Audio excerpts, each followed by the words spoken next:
جو مجلسوں میں ہوتا ہے وہ اس لیے نہیں ہوتا میرے یہاں، اس لیے نہیں ہوتا کہ آپ تو صرف مجلس میں نہیں. میں اپنی مجلس کے آخر میں جناب مسلم کے تابوت اٹھنے سے پہلے اپنے بچوں سے اپیل کروں گا کہ تمہیں یہ طے کرنا ہوگا کہ عزاداری کسے کہتے ہیں. اس وقت تک تم عزاداری نہیں کر سکتے جب تک تم یہ نہ بتا دو کہ عزاداری کسے کہتے ہیں. آپ کہو گے کہ مولانا کسے کہتے ہیں؟ میں نے کہا کہ ایمان شروع کر. نوحے کا نام عزاداری، ماتم کا نام عزاداری، مجلس کا نام عزاداری، خطابت کا نام عزاداری، تبرک کا نام عزاداری، نیاز کا نام عزاداری، نظر کا نام عزاداری، قورمہ بریانی عزاداری. اور آگے بڑھو، یہ کتنی چیزیں میں نے گنا دی، 7 8 10 اور آگے بڑھ جاؤ. امام ضامن عزاداری، صدقہ بھرنا عزاداری، ہتھکڑی پہننا عزاداری ہے، زنجیر لگانا عزاداری ہے، کما لگانا عزاداری ہے. کتنی ہو گئی؟ 14 15. تو کیا 14 15 چیزوں ہی کا نام عزاداری ہے؟ کیا بات ہے. اور یہی 14 چیزیں ہیں جن سے پوری دنیا پہ چھا جانا چاہتے ہو. اور کب سے عزاداری کرو؟ ایک جواب مجھے دے کے جاؤ. مجلس میں جو یہ اعلان ہو رہا ہے کہ ثواب دارین ملے گا مجلس میں آ جاؤ، تو جب کل مل چکا تھا تو آج کیوں آئے ہو؟ کل کی مجلس میں ثواب دارین لے کے چلے گئے تو اب کیا کرنے آئے ہو؟ اس کا مطلب یہ کہ ہر دور کی ضرورت کا نام مجلس ہے، ہر دن کی ضرورت. صاف صاف بات ہے. امام حسین تک جانا ہے تو ہمیں سیکھنا پڑے گا کہ امام حسین تک جانے کا طریقہ کیا ہے. عزاداری کسے کہتے ہیں مجلس؟ اگر آپ امام حسین تک پہنچنا چاہتے ہیں تو آپ کو وہ لوگ ڈھونڈنا ہوں گے جو امام حسین تک پہنچے اور ان کے پہلے آدمی کا نام بول دیں. کسے کہتے ہیں؟ میں بتاتا ہوں. جب نیت کرتا ہے امام حسین تک جانے کی تو سب سے پہلا کام یہ کرتا ہے کہ ایک ریزائن لیٹر لکھتا ہے کہ میں آج سے یزید کی نوکری چھوڑتا ہوں. میں پڑھ چکا جو کچھ مجھے پڑھنا تھا، اب مجھے ضرورت نہیں ہے آگے بڑھنے کی. میں یزید کی نوکری چھوڑتا ہوں. قیامت تک کے لیے ہر حسینی سے ہوں کہتا ہوا نظر آتا ہے کہ جب تک تم یزید کی نوکری نہیں چھوڑو گے تم حسینی نہیں بن سکتے.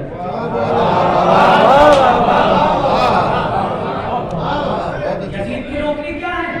یزید کی کمپنی کیا ہے؟ یزید کا فیکٹری کیا ہے؟ میں بتاتا ہوں یزید کی فیکٹری کیا ہے. جھوٹ نام ہے یزید کی فیکٹری کا، اسے چھوڑنا ہوگا. ظلم نام ہے یزید کی فیکٹری کا، اسے چھوڑنا ہوگا. آتنکواد نام ہے یزید کی فیکٹری کا، اسے چھوڑنا ہوگا. جب تک آپ یزید اور یزیدیت دونوں کو نہیں چھوڑیں گے نہ آپ حسینی بنیں گے نہ حسینیت میں آئیں. لہذا پہلا کام اس نے کیا کہ یزید کی نوکری چھوڑ. دوسرا کام سنیے، دوسرا کام رات بھر ٹہلا. اس کے بھائی نے کہا کہ نوکری تیرے پاس ہے، لشکر تیرے پاس ہے، 4000 آدمی تیرے پاس ہے، پھر تیری شوگر کیوں بڑھ گئی؟ کیوں ٹہل رہا بار؟ اتنی ساری چیزیں ہونے کے باوجود کیوں ٹہل رہا؟ ارے اس نے کہا جب سے حسین آئے ہیں،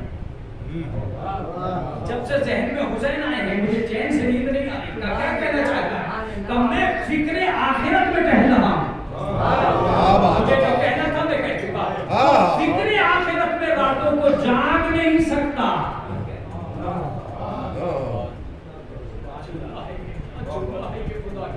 کاش میں پوری مجلس اس بات پر پڑھتا کہ راتوں کے جاگنے کی فضیلت کیا ہے. جو حسینی ہوتا ہے وہ راتوں کو جاگتا ہے، راتوں کو جاگتا. کس میں؟ فکر آخرت میں.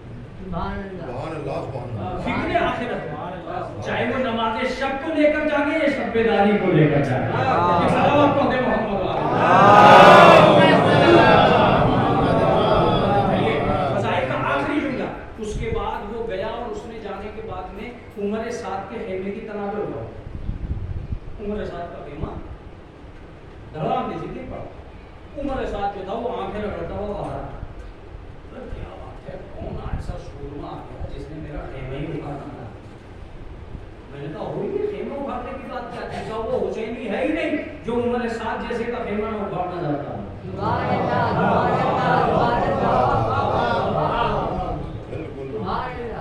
اگر عمر سعد کے خیمے کو اکھاڑنے کی ہمت ہے، کیا ہے کہ میں حسین کی طرف جا رہا ہوں؟ تو جب تمہیں حسین کی طرف جانا ہی تھا وہ تو تم چلے جاتے، رات کا اندھیرا تھا، 4000 آدمی تیرے پاس تھے، تجھے کون روکے گا؟ چلا جاتا، نہیں تجھے بتا کر جانا ضروری تھا، اس لیے کہ کل کی تاریخ یہ لکھ دیتی کہ غدار تھا۔ اور میں ساری دنیا کو یہ پیغام دینا چاہتا ہوں کہ حسینی سب کچھ ہو سکتا ہے، غدار نہیں ہو سکتا۔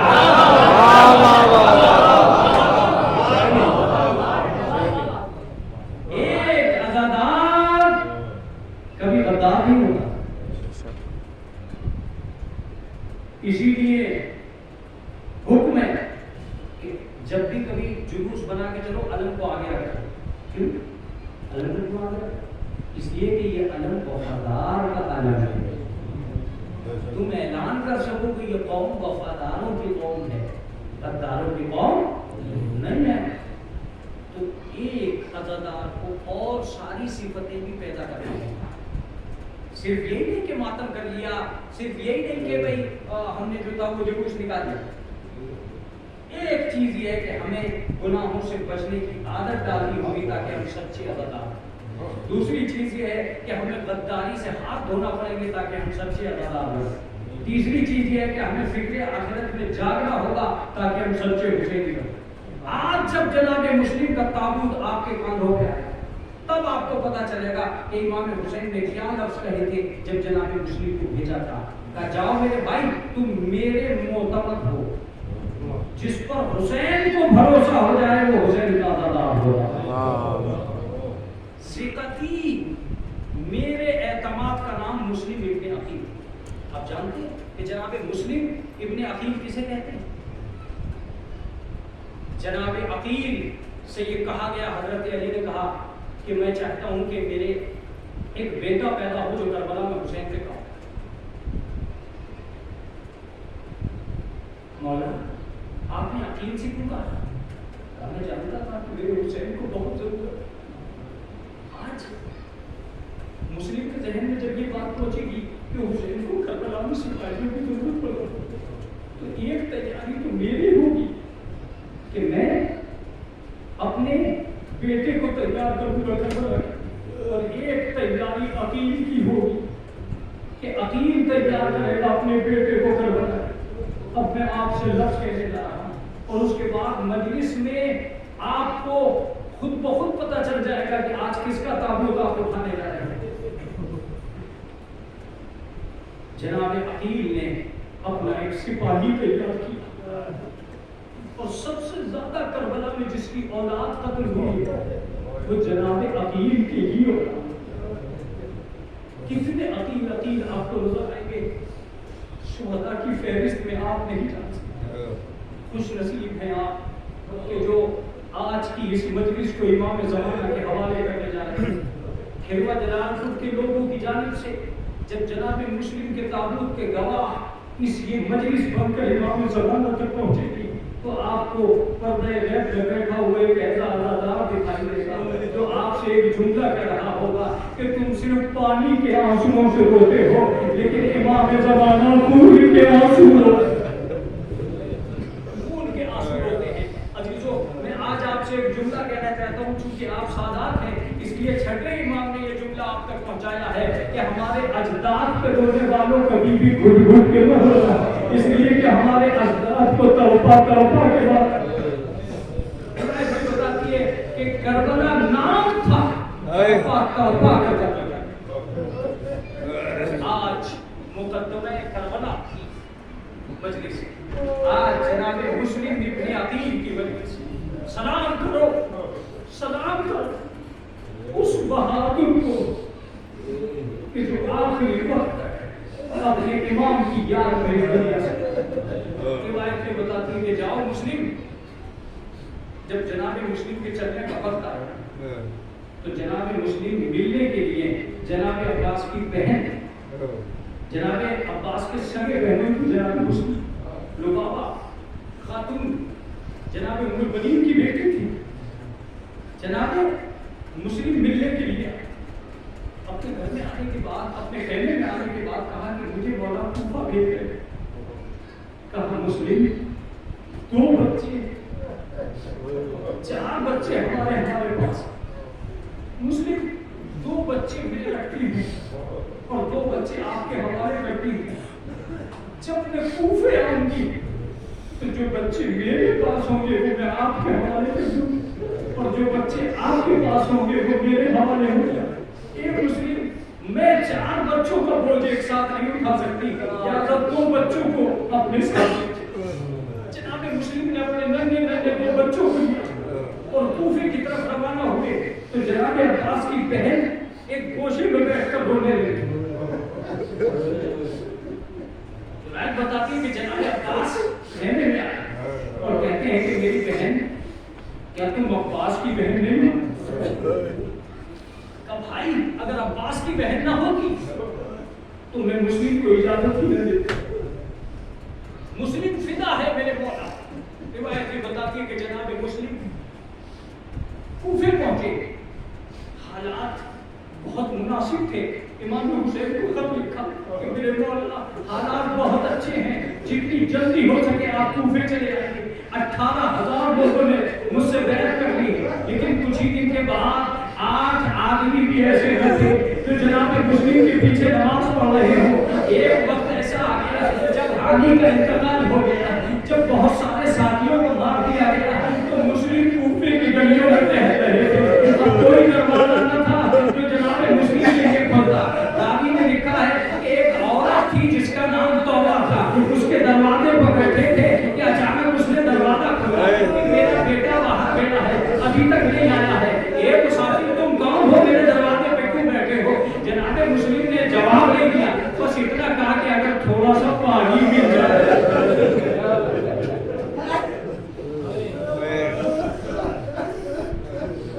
اگر تھوڑا سا پانی مل جائے. جیسے ہی پانی اس عورت نے دیا جناب مسلم نے پیا، اور پینے کے بعد جناب مسلم وہیں بیٹھے. وہ بڑھیا کہتی ہے کہ بھائی تم نے پانی پی لیا، اب اپنے گھر جا. جناب مسلم کہتے ہیں کہ جس کا کوئی گھر نہ ہو، جس کا کوئی گھر نہ ہو اس کو کہاں جائے؟ تو بھائی تم کون ہو؟ کہاں میں مسلم ابن عقیل ہوں. اس اتنا کہنا تھا کہ ایک مرتبہ اس عورت نے دروازہ کھول کے کہا کہ مسلم گھر کے اندر داخل ہو جاؤ، لیکن ایک وعدہ مجھ سے کرو کہ فاطمہ سے حشر میں شکایت کرے. اتنی دیر تک میں نے آپ کو دروازے پر کھڑا رکھا، یہ کیسے ممکن تھا؟ میں نہیں جانتا تھا، میں نہیں جانتی تھی کہ آپ ہاشمی گھرانے کے جناب مسلم. اس نے جناب مسلم کو ایک کمرے میں ٹھہرا دیا. عزیزوں میں مجلس کو تمام کر چکا. روایت یہ بتاتی ہے کہ اس کا بیٹا آیا، اس نے دیکھا کہ ماں بار بار کسی کمرے میں جا رہی ہے. اس نے جو جا کے دیکھا تو ایک ہاشمی شیخ ہے جو عبادت کر رہا ہے. عبادت کے درمیان میں جب بھی رکعتیں ختم ہوتی ہیں ایک آواز آتی ہے، انا للہ و انا الیہ راجعون. روایت یہ بتاتی ہے کہ جناب مسلم کو مصلی پر بیٹھا دیکھ کر اس کے بیٹے نے جا کر حاکم کوفہ سے جا کے شکایت کر دی کہ مسلم ہمارے گھر میں ہے. تھوڑی سی دیر میں گھوڑوں کے ٹاپوں کی آواز آنے لگی. جناب مسلم گھر سے نکلنے لگے. اس عورت نے کہا کہ میں تمہیں واسطہ دیتی ہوں زہرا کا، تم گھر سے مت نکلنا. کہ نہیں، ہم یہ نہیں چاہتے ہیں کہ کوئی عورت اس کی بے حرمتی ہو، لہذا ہم گھر سے نکلے گے. جناب مسلم گھر سے نکلے مگر یزیدیوں نے دغا کر دی، اوپر سے آگ برسنے لگی. عزیزوں اکیلا شیر کب تک لڑتا؟ روایت یہ بتاتی ہے کہ ایک گڈھا کھودا گیا، اس میں جناب مسلم گر گئے. جب جناب مسلم کو زخمی کر کر ایک مرتبہ ابن زیاد کے پاس لے جایا گیا، جناب مسلم ابن زیاد کے یہاں پہنچے، سلام نہیں کیا. اس نے کہا تم نے سلام نہیں کیا؟ کہا مالی امیر سوائے حسین، میرا کوئی امیر نہیں ہے سوائے حسین.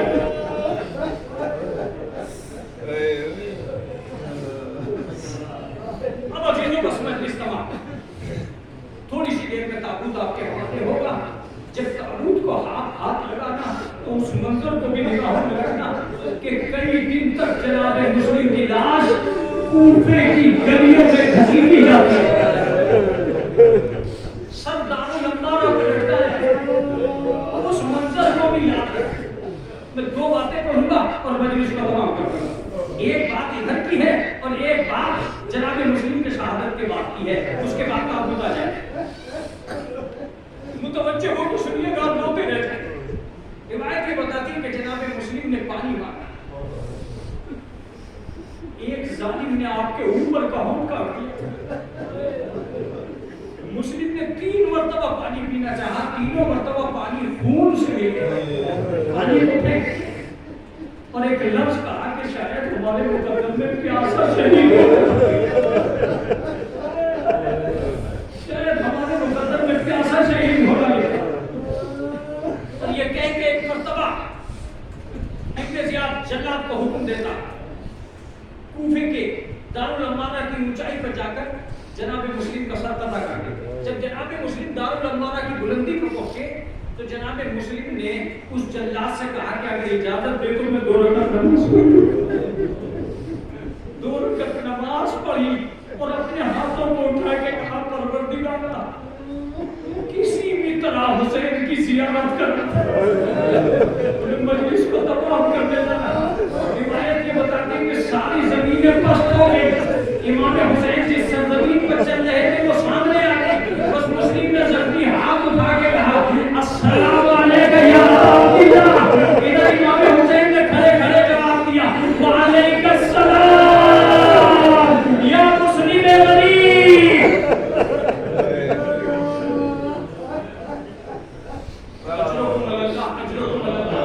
تھوڑی سی دیر ہے بس, آپ نے گریہ کیا, مجلس کو تمام کیا, آپ کی آنکھوں میں آنسو آ گئے, آپ تابوت کو اٹھائیں گے, آپ زہرا کو فرصت دیں گے, امام زمانہ تک اپنی آواز پہنچائیں گے. میں آخری باتیں پڑھوں گا. جناب مسلم نے جیسے ہی سلام کیا, امام حسین نے جواب, روایت یہ بتاتی ہے کہ جناب عباس برابر جناب عباس نے پوچھا آقا آپ نے کسی کے سلام کا جواب دیا؟ کہا ہاں عباس, پہلے مسلم کی بیٹی کو میرے پاس لاؤ. روایت یہ بتاتی ہے کہ جیسے ہی جناب مسلم کی بیٹی آئی, جناب امام حسین نے ایک خاک مٹھی اٹھائی, ایک مٹھی خاک اٹھائی, اس کے سر پہ ڈالی, اسے پیار کیا. جناب عباس نے پوچھا اے آقا آپ ایسے پیار کر رہے ہیں جیسے کسی یتیمہ کو پیار کیا جاتا ہے. کہا ہاں عباس, ارے اپنی بہن سے کہتے اس کا سہاگ گزر گیا. راوی نے لکھا ہے کہ جناب عباس خیمے میں پہنچے, بہن سے گلے میں باہیں ڈال دی, اے میرے بھیا ارے میرا سہاگ گزر گیا, میرا سہاگ, میرا سہاگ.